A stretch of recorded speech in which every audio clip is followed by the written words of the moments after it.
13ই April 2025। মিরাটের Akbarpur Saadat গ্রামের সেই সকালটা আর 5টা দিনের মতোই সাধারণ ছিল। 5 বছরের একটা ছেলে হাতে 1 কাপ চা নিয়ে খুব উৎসাহের সঙ্গে তার বাবার ঘরের দিকে যাচ্ছিল। অবশ্য আমরা জানি ছোট বাচ্চাদের কাছে তাদের বাবাই সবথেকে বড় সুপার হিরো হয়। সেদিন সকালটা হয়তো ওর কাছে বাবার সাথে নতুন করে একটা আবদার করার বায়না ছিল। কিন্তু ঘরে ঢুকে ছেলেটা দেখে তার বাবা অমিত তখনও কম্বল মুড়ি দিয়ে গভীর ঘুমে আচ্ছন্ন। এপ্রিল মাসের এই গরমে কেউ কেন এত মোটা কম্বল জড়িয়ে ঘুমাবে? সে ভাবল বাবা হয়তো দুষ্টুমি করছে, তাই সে খিলখিলিয়ে হেসে পরম মমতায় বাবার গায়ের সেই কম্বলটা ধরে এক টান দিয়ে সরিয়ে দেয়। আর ঠিক সেই মুহূর্তেই চাটার হাসি আতঙ্কে বদলে যায়। তার হাত থেকে চায়ের কাপটা পড়ে চুরমার হয়ে যায়। কারণ সে যা দেখেছিল তা দেখার জন্য কোনো সন্তানই পৃথিবীর বুকে জন্ম নেয় না। তার বাবার নিথর শরীরটার একদম পাশে খাটের উপর কুণ্ডুলি পাকিয়ে বসেছিল একটা জীবন্ত সাপ। এরপরে বাচ্চাটা চিৎকার করে ওঠে, আর বাচ্চাটার সেই বুক ফাটা চিৎকার শুনে বাড়ির সবাই হন্তদন্ত হয়ে ছুটে আসে। অমিতের স্ত্রী রবিতা, তার বৃদ্ধ বাবা মা কেউই ভাবতে পারেনি মাত্র কয়েক সেকেন্ডের ব্যবধানে তাদের সাজানো সংসারটা এমনভাবে তছনছ হয়ে যাবে। খাটের উপরে অমিতের দেহটা নিথর হয়ে পড়ে আছে, আর ঠিক তার হাতের কাছেই সেই সাপটা তখনও স্থির হয়ে বসে আছে। দেখে মনে হচ্ছিল সে যেন যমরাজ হয়ে সারা রাত ওই বিছানাতেই পাহারা দিচ্ছিল। একটা কথা কি জানেন তো, আমাদের সমাজে যখনই এরকম কোনো ঘটনা ঘটে তখন যুক্তির চেয়ে গুজব বেশি ছড়ায়। ঠিক তেমনইভাবে গ্রাম জুড়ে রটে গেল সাপটা সারা রাত ধরে অমিতকে 10 বার কামড়েছে এবং মৃত্যু নিশ্চিত না হওয়া পর্যন্ত সে ওখান থেকে নড়েনি। এই কথা শুনে কেউ একে পুরনো জন্মে শত্রুতা বলল, কেউ আবার বলতে শুরু করলো ইচ্ছাধারী নাগিনের অভিশাপের কথা। কিন্তু প্রশ্নটা ছিল অন্য জায়গায়। এই ছোট্ট বাচ্চাটা যাকে সুপার হিরো ভাবত, তাকে কি আসলেই ওই অবলা প্রাণীটা মেরে ফেলেছে, নাকি এই সাপের গল্পের আড়ালে লুকিয়েছিল এমন এক সত্য যা কোনো বিষাক্ত সাপের চেয়েও ভয়ঙ্কর? মেরাঠের এই গ্রাম এলাকায় সাপে কামড়ানোর খবর ছড়িয়ে পড়তেই মানুষের মনে সেই পুরনো অন্ধবিশ্বাস চড়া দিয়ে ওঠে। গ্রামের মানুষের ধারণা, ডাক্তার আসার আগে যদি কোনো ওঝা বা সাপুড়িকে ডেকে আনা যায় তবে হয়তো বিষ নামিয়ে অমিতকে বাঁচানো সম্ভব। আর এই বিশ্বাস থেকেই তাড়াহুড়ো করে খবর পাঠানো হয় পাশের গ্রামের এক অভিজ্ঞ সাপুড়েকে, এবং খবর পাওয়া মাত্রই সাপুড়ে দ্রুত ঘটনাস্থলে ছুটে আসে। আসলে সাপুড়িদের কাছে এটা শুধু একটা ডাক নয়, বরং একটা সুযোগ। কারণ সাপ ধরতে পারলে তাদের ব্যবসায় একটা নতুন রসদ জোটে। ভিড় ঠেলে সাপুড়ে যখন ঘরের ভিতরে ঢোকে তখন চারিদিক এক থমথমে পরিবেশ। সে নিথর হয়ে পড়ে থাকা অমিতের শরীরের উপর নজর বুলিয়ে দাবি করে শরীরের কয়েকটা জায়গায় সাপে কামড়ানোর স্পষ্ট দাগ রয়েছে। এই কথা শোনার পর পরিবারের মানুষের মনে শেষ মুহূর্তে একটা আশা জেগেছিল, এবং সাপুড়ি তড়িঘড়ি করে বিষ নামানোর প্রস্তুতি নিতে শুরু করলেও অমিতের নাড়ি পরীক্ষা করে সে থমকে যায়। কারণ অমিতের শরীর তখন পুরোপুরিভাবে ঠান্ডা হয়ে গেছে। সাপুড়ে জানিয়ে দেয় অনেক দেরি হয়ে গেছে, অমিত আর বেঁচে নেই। এই কথা বলার পর সে অত্যন্ত পেশাদার ভঙ্গিতে খাটের উপরে বসে থাকা সেই সাপটিকে নিজের কবজায় নেয় এবং ঝোলায় পুরে সেখান থেকে বিদায় নেয়। উপস্থিত সবার মনে তখন একটাই ধারণা রয়ে যায় যে এই সাপটি অমিতের প্রাণ নিয়েছে। এবং অমিতের নিথর দেহর পাশে ওই বিষধর সাপ দেখে পুরো গ্রামে মুহূর্তের মধ্যে আতঙ্ক ছড়িয়ে পড়ে। এরপরে গ্রামবাসী এক মুহূর্ত দেরি না করে নিকটবর্তী পুলিশ স্টেশনে খবর পাঠায়। অবশ্য উত্তরপ্রদেশের মিরাটের এই অঞ্চলগুলোতে সাপে কামড়ানোর ঘটনা নতুন কিছু নয়, তাই পুলিশ যখন সেখানে পৌঁছায় তারা প্রথমে বিষয়টিকে একটি সাধারণ দুর্ঘটনা বা একটি অ্যানিমাল অ্যাটাক হিসাবে ধরে নেয়। পুলিশ ঘটনাস্থলে পৌঁছাতেই অমিতের শরীর পরীক্ষা করে এবং পরিবারের সদস্যদেরকেও আলাদাভাবে জিজ্ঞাসাবাদ শুরু করে। পুলিশ প্রথমে গিয়ে কথা বলে অমিতের বৃদ্ধা মায়ের কাছে। কান্নায় ভেঙে পড়া সেই মা পুলিশকে জানান, আমি তো কানে ঠিক মতো শুনতে পাই না, হঠাৎ দেখি আমার ছেলের বউ রবিতা ঘরের দিকে হন্তদন্ত হয়ে দৌড়ে যাচ্ছে, আর ওই রকম উদ্ভ্রান্তের মতো দৌড়ে যাওয়া দেখে আমার মনেও কুডাক দেয়, আর আমিও তখন ওর পিছু পিছু ঘরের দিকে যাই। গিয়ে দেখি আমার ছেলেটা খাটের উপরে নিথর হয়ে পড়ে আছে, আর ঠিক তার পাশেই একটা সাপ কুণ্ডুলি পাকিয়ে বসে আছে। এরপর পুলিশ যখন অমিতের স্ত্রী রবিতার মুখোমুখি হয়, সেও এই একই গল্প পুনরাবৃত্তি করে। রবিতা জানায় যে তার 5 বছরের ছেলের চিৎকার শুনে সে যখন ঘরে ঢোকে তখন অমিতকে সে ওই অবস্থায় দেখতে পায়। এরপরে পুলিশ গ্রামবাসীদের জবানবন্দি, পরিবারের কান্নাকাটি আর সাপুড়ের দেওয়া সেই দংশনের দাগ সব মিলিয়ে পুলিশের কাছেও প্রাথমিকভাবে এটি একটি সর্পদংশনের কেস বলেই মনে হয়েছিল। কিন্তু যেহেতু এটি একটি অস্বাভাবিক মৃত্যু, তাই আইনি প্রক্রিয়া মেনে সত্য উদ্ঘাটন করার জন্য পুলিশ এক মুহূর্ত দেরি না করে লাশটিকে উদ্ধার করে ময়নাতদন্ত বা পোস্টমর্টমের জন্য পাঠিয়ে দেয়। এরপরে অমিতের দেহটি যখন ময়নাতদন্তের জন্য মর্গে পাঠানো হয়, তখনও পুরো গ্রাম এমনকি পুলিশ প্রশাসনের কাছেও বিষয়টি ছিল স্রেফ একটি দুর্ঘটনা। সবাই নিশ্চিত ছিল যে সাপের কামড়েই এই তরতাজা প্রাণটি অকালে ঝরে গেছে।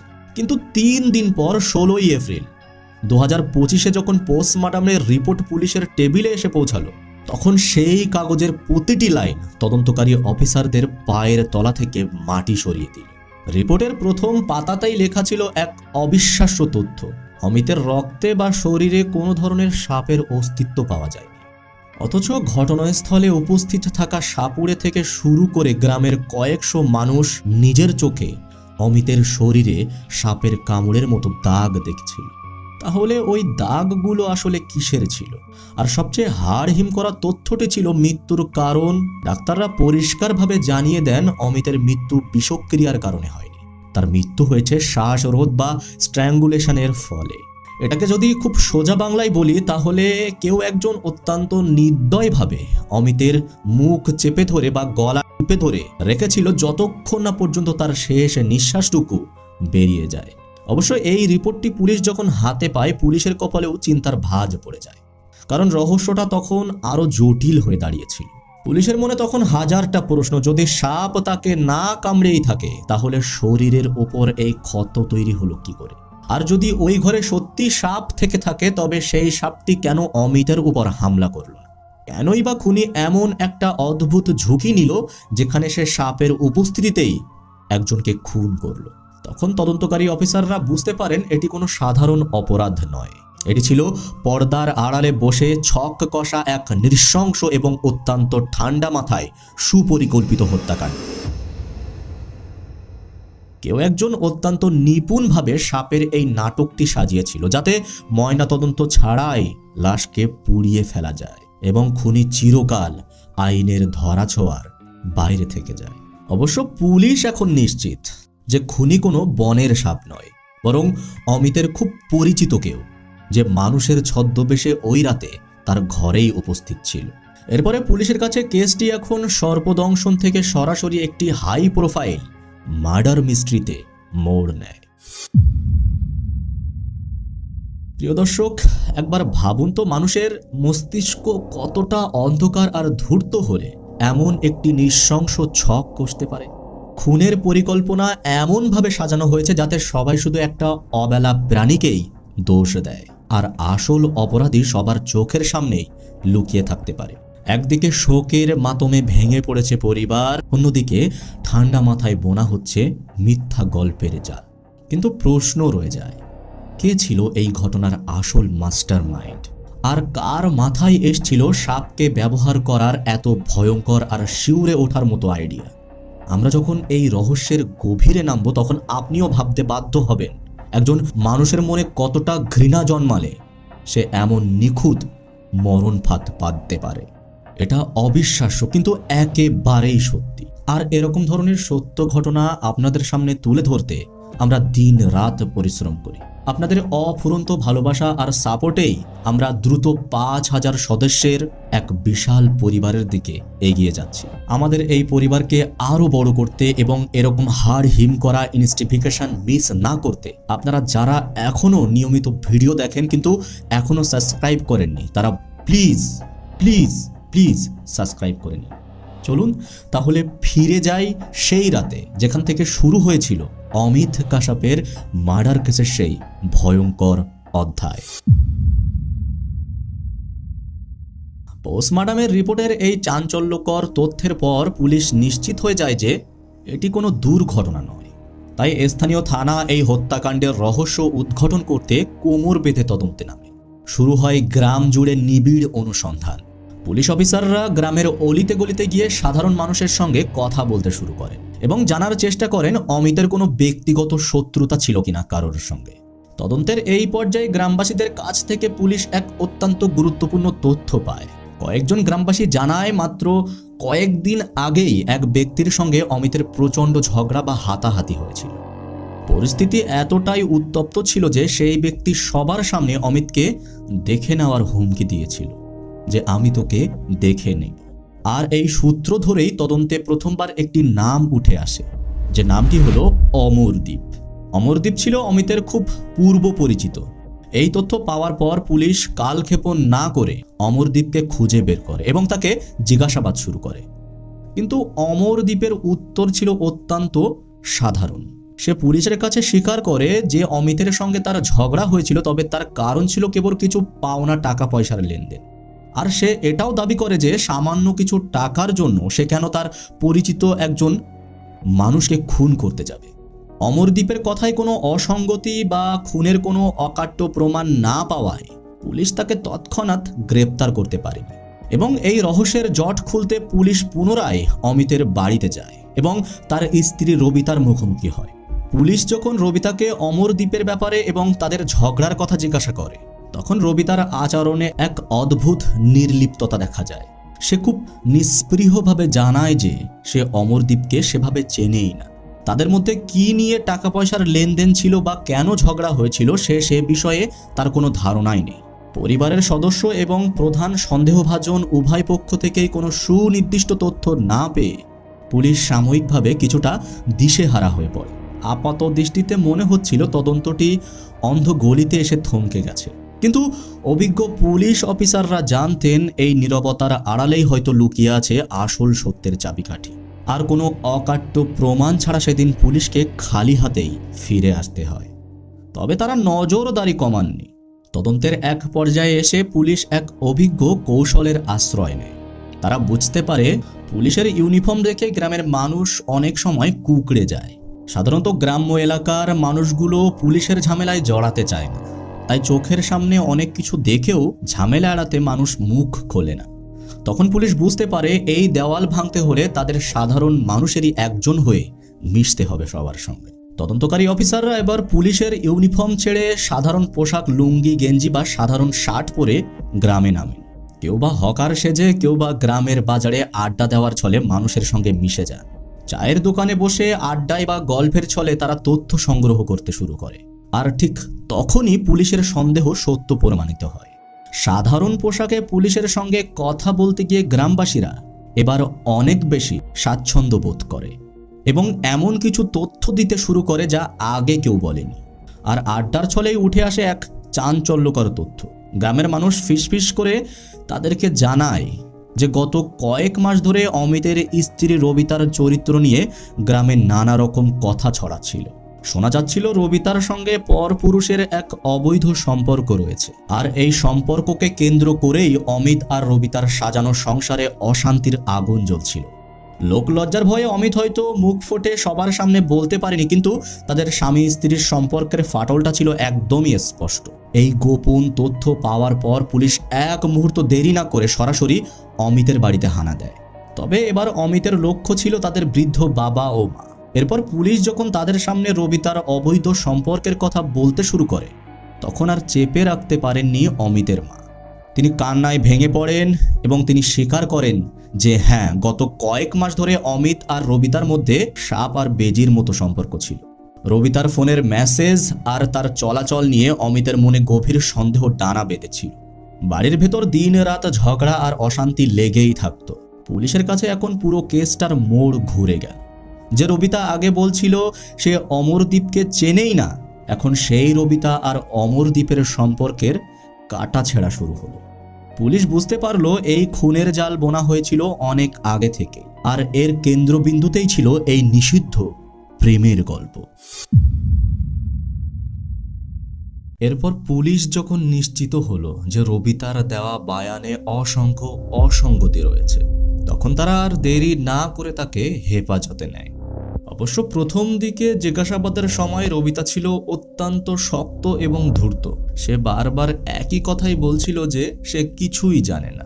কিন্তু অভিজ্ঞ পুলিশ অফিসাররা যখন তাকে একের পর এক ক্রস কোশ্চেন করতে শুরু করলেন এবং গ্রামের মানুষের থেকে পাওয়া তথ্যের মুখোমুখি দাঁড় করান, তখন রবি তার আত্মবিশ্বাসের দেওয়ালটা ভাঙতে শুরু করে। ঘন্টার পর ঘন্টা জেরার মুখে পড়ে রবিতা অসংলগ্ন কথা বলতে শুরু করে। একসময় সে মেজাজ হারিয়ে ফেলে এবং কান্নায় ভেঙে পড়ে এবং পুলিশের সামনে সেই হাড় হিম করা সত্যটা স্বীকার করতে শুরু করে। আসলে অমিত এবং রবিতার বিয়ে হয়েছিল প্রায় 8 থেকে 9 বছর আগে। তাদের সংসারে ছিল তিনটে ফুটফুটে সন্তান, এক ছেলে আর 2 মেয়ে, যাদের বয়স ছিল মাত্র 3 থেকে 5 বছরের মধ্যে। মিরাটের আকবরপুর সাদাত গ্রামের এই পরিবারটি বাইরে থেকে দেখতে বেশ সুখী মনে হতো। অমিত ছিল একজন পেশায় টাইলসের মিস্ত্রি। সে হাড় ভাঙা খাটুনি খেটে নিজের স্ত্রী ও সন্তান এবং অসুস্থ বাবা মায়ের মুখে অন্ন তুলে দিত। কিন্তু এই সুখের সংসারে কাজ হয়ে প্রবেশ করে অমরদীপ। অমরদীপও ছিল অমিতের মতো একই পেশার মানুষ। একই কাজের সূত্রে তাদের মধ্যে ঘনিষ্ঠ বন্ধুত্ব বাড়ে। অবশ্য সরল মনা অমিত জানতো না যে সে যাকে বন্ধু ভেবে নিজের ঘরের ভেতর জায়গা দিচ্ছে, সেই তার সাজানো বাগান তছনছ করে দেবে। বন্ধুত্বের খাতিরে অমিতের বাড়িতে অমরদীপের যাতায়াত বাড়তে থাকে। আর ঠিক এই সুযোগেই অমিতের অগোচরে তার স্ত্রী রবিতার সঙ্গে অমরদীপের এই অবৈধ এবং ঘনিষ্ঠ সম্পর্ক গড়ে ওঠে। বিগত 7 মাস ধরে এই নিষিদ্ধ প্রেম চলছিল। অমিত যখন কাজে বাইরে থাকতো, অমরদীপ তখন নির্ভয়ে অমিতের ঘরে আসতো। কিন্তু গ্রামের মানুষের চোখ এড়ানো এতটা সহজ নয়। পাড়া প্রতিবেশীদের কানে এই সব খবর পৌঁছাতে দেরি হয়নি। 1-2 কান করে খবরটা শেষ পর্যন্ত পৌঁছায় অমিতের কানেও। অবশ্য সে প্রথমে বিশ্বাস না করলেও অমিত একদিন লুকিয়ে রবিতার ফোন চেক করে, আর সেখানেই সে দেখতে পায় অমরদীপের সঙ্গে রবিতার আপত্তিকর হোয়াটসঅ্যাপ মেসেজ আর কল ডিটেলস। এই সমস্ত জিনিস দেখে অমিতের মাথায় যেন আকাশ ভেঙে পড়ে। যাকে সে বন্ধু ভেবেছিল, যাকে সে স্ত্রী হিসাবে মর্যাদা দিয়েছিল, তারা দুজনেই তাকে চরমভাবে ধোঁকা দিয়েছে। এরপরে আসে 20 মার্চ 2025। এই ঘটনা নিয়ে বাড়িতে একটা বিশাল অশান্তির সৃষ্টি হয়। রাগের মাথায় অমিত অমরদীপকে ডেকে পাঠিয়ে প্রচণ্ড মারধর করে। সেই মারপিট এতটা ভয়াবহ ছিল যে অমরদীপের হাতে 13টি সেলাই দিতে হয়েছে। অমিত কড়া গলায় সতর্ক করে দেয় যে অমরদীপ যেন কোনোদিন তার পরিবারের আশেপাশে না আসে। একই সঙ্গে রবিতার উপর সে বাড়ির বাইরে বেরোনোর ব্যাপারে কড়া নিষেধাজ্ঞা জারি করে। অমিত ভেবেছিল ভয় দেখিয়ে বা শাসন করে সব ঠিক হয়ে যাবে, কিন্তু সে বুঝতে পারেনি অপমানের এই আগুন রবিতা আর অমরদীপের মনে প্রতিশোধের নেশা জাগিয়ে তুলেছে। তারা সিদ্ধান্ত নেয় অমিতকে পৃথিবী থেকে সরিয়ে না দিলে তাদের এই অবাধ মেলামেশা কোনোদিন সম্ভব হবে না। আর এখান থেকেই শুরু হয় সেই 20 কন্যা স্টাইলের খুনের চূড়ান্ত নীল নকশা। 12 এপ্রিল 2025, মৃত্যুর ঠিক আগের দিন। অমিত কোনোদিন কল্পনাও করতে পারেনি যে তার জীবনের শেষ সূর্যাস্ত সে এখন দেখতে চলেছে। রবিতা আর অমরদীপের মাথায় তখন খুনের নেশা চেপে বসেছে, কিন্তু তারা জানতো হুট করে কিছু করলে গ্রামের মানুষের সন্দেহ তাদের উপরেই পড়বে। তাই লোকচক্ষুর আড়ালে নিজেদেরকে নির্দোষ প্রমাণ করতে তারা এক অদ্ভুত চাল চালল। সেদিন বিকালে অমিত তার স্ত্রী রবিতা আর সন্তানদের নিয়ে পাশের এক মন্দিরে পুজো দিতে যায়। মন্দির থেকে ফেরার পথে তাদের হাসি খুশি দেখে কারোর বোঝার উপায় ছিল না যে কয়েক ঘন্টার মধ্যেই এই পরিবারটি তছনছ হতে চলেছে। এরপরে ঠিক সন্ধ্যা 7টার দিকে তারা বাড়িতে ফেরে। অমিতের মা পরে পুলিশকে জানিয়েছিলেন সেদিন রাত 9টা বাজতে না বাজতেই অমিত আর রবিতা অস্বাভাবিকভাবে তাড়াতাড়ি ঘুমানোর প্রস্তুতি নেয়। অমিত বাড়ির গ্রাউন্ড ফ্লোরে খাটের ওপরে শুয়ে পড়ে, কিন্তু সেই রাতে রবিতার চোখে কোনো ঘুম ছিল না, ছিল শুধু খুনের অপেক্ষা। অন্যদিকে অমরদীপ আগে থেকেই সব জোগাড় করে রেখেছিল। সে মোহাম্মদপুর শিখেড়া গ্রামের এক সাপুড়ের কাছ থেকে মাত্র 1000 টাকায় একটি সাপ কিনে এনেছিল। কিন্তু অমরদীপ জানতো না যে এই সাপটা আসলেই বিষহীন। তাদের পরিকল্পনা ছিল অমিতকে মেরে তার উপর সাপ ছেড়ে দেওয়া, যাতে সবাই ভাবে এটি স্রেফ দুর্ঘটনা। এরপর রাত যখন গভীর হয়, চারিদিক নীরবতা। অমিতের পুরো পরিবার যখন গভীর ঘুমে মগ্ন, ঠিক সেই সুযোগে রবিতা চুপি চুপি বাড়ির দরজা খুলে দেয় এবং অমরদীপ সেই ঝোলায় ভরা সাপ নিয়ে ঘরের ভিতরে ঢুকে পড়ে। অমিত যখন গভীর ঘুমে আচ্ছন্ন, হঠাৎ অন্ধকার ঘরে ছায়ার মতো দুজন মানুষ তার উপরে ঝাঁপিয়ে পড়ে। রবিতা নিচ থেকে শক্ত করে অমিতের হাত আর মুখ চেপে ধরে যাতে সে চিৎকার না করতে পারে। আর অন্যদিকে অমিতের তথাকথিত বন্ধু অমরদীপ তার সর্বশক্তি দিয়ে অমিতের গলা চেপে ধরে। অমিত বাঁচার জন্য শেষ চেষ্টা করেছিল, তার হাত পা ছটফট করেছিল, কিন্তু দুই ঘাতক শক্তির সামনে সে বেশিক্ষণ টিকতে পারেনি। কয়েক মিনিটের মধ্যেই অমিতের শরীর নিথর হয়ে যায়। এবার খুন করার পরে তাদের আসল নাটক তারা শুরু করে। অমরদীপ ঝোলা থেকে সেই বিষহীন সাপটি বের করে মৃত অমিতের শরীরের উপরে ছেড়ে দেয়। তারপর একটি মোটা কম্বল দিয়ে অমিতের দেহ আর সাপটিকে একসঙ্গে ঢেকে দেয়।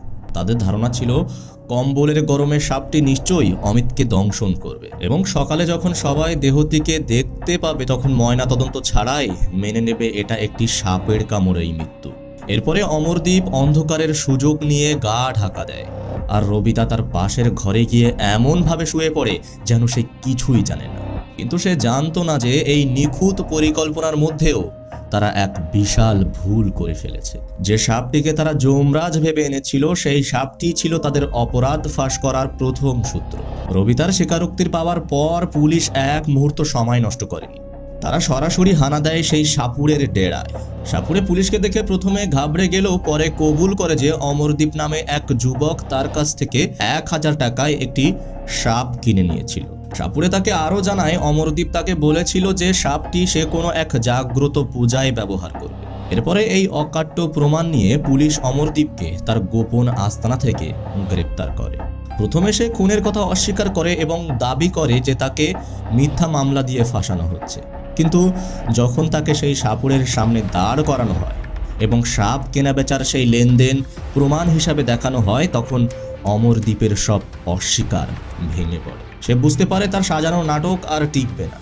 অবশেষে মানসিক চাপে পড়ে অমরদীপ স্বীকার করে নেয় যে রবিতার সঙ্গে পরামর্শ করেই সে ওই রাতে অমিতের ঘরে ঢুকেছিল এবং নিজের হাতেই তার বন্ধুর গলা টিপে হত্যা করেছিল। এরপরে পুলিশ অমরদীপের হাতে থাকা 13টি সেলাইয়ের পুরনো ক্ষতচিহ্ন এবং সাপুড়ের জবানবন্দিকে প্রধান প্রমাণ হিসাবে গ্রহণ করে। অবশেষে 2025 সালে 16ই এপ্রিল পুলিশ রবিতা এবং অমরদীপ উভয়কেই খুনের মামলায় গ্রেপ্তার করে। গ্রামের মানুষ যে ঘটনাকে বিষকন্যা বা ইচ্ছাধারী নাগিন এর অভিশাপ বলে ভেবেছিল তার আড়াল থেকে বেরিয়ে আসে এক চরম বিশ্বাসঘাতকতা এবং পরকীয়ার নৃশংস রূপ। প্রিয় দর্শক, অমিতের এই করুণ পরিণতি আমাদের সমাজের এক অন্ধকার আয়না। আমরা জীবনে বন্ধু তৈরি করি, মানুষের সঙ্গে সম্পর্ক গড়ি, আর এটাই স্বাভাবিক। কিন্তু সেই বন্ধুত্বের সীমা কতটুকু হওয়া উচিত সেটা আজ আমাদের নতুন করে ভাবার সময় এসেছে। যাকে তাকে নিজের অন্দরমহলে জায়গা দেওয়া বা অন্ধভাবে কাউকে বিশ্বাস করা যে কতটা ভয়ঙ্কর হতে পারে তার প্রমাণ এই বিষকন্যা কেস। অনেকেই হয়তো বলবেন যে ঘরের মানুষ যদি ঠিক থাকে তবে বাইরের লোক এসে কি করবে। তাদের উদ্দেশ্যে শুধু আমি একটাই কথা বলবো, আগুন আর পেট্রোল এই দুটোই কিন্তু নিজের জায়গায় অত্যন্ত প্রয়োজনীয়। কিন্তু আপনি যখনই আগুন আর পেট্রোলকে এক জায়গায় করবেন তখন সেখানে বিস্ফোরণ হওয়াটা কেবল সময়ের অপেক্ষা। পেট্রোল যেমন নিজে নিজে জ্বলে ওঠে না আর আগুনও যেমন নিজে নিজে ছড়িয়ে পড়ে না, কিন্তু তাদের এই বিপজ্জনক কম্বিনেশন যখনই তৈরি হয় তখন নিমেষেই সব পুড়ে ছাই হয়ে যায়। আমাদের সংসার বা ব্যক্তিগত জীবনও ঠিক এমনই। অহেতুক বাইরের মানুষকে অন্দরমহলে টেনে আনা মানেই হলো সেই আগুন আর পেট্রোলকে এক করার সুযোগ দেওয়া। তাই সম্পর্কের খাতিরেই আমাদের উচিত একটা নির্দিষ্ট দূরত্ব বজায় রাখা। মনে রাখবেন, অতিরিক্ত বন্ধুভক্তি যেন আপনার সাজানো সংসার ধ্বংসের কারণ না হয়ে দাঁড়ায়। আজ অমিতের সেই 3টি নিষ্পাপ শিশু অনাথ হয়েছে শুধুমাত্র এক কাণ্ডজ্ঞানহীন বন্ধুত্বের কারণ। অমিতের এই ঘটনা আমাদের চোখে আঙুল দিয়ে দেখিয়ে দিল যে আসল বিষ সাপের শরীরে নয় বরং মানুষের মনে লুকিয়ে থাকে। প্রিয় দর্শক, ভিডিও খুব একটা বেশি লম্বা করলাম না।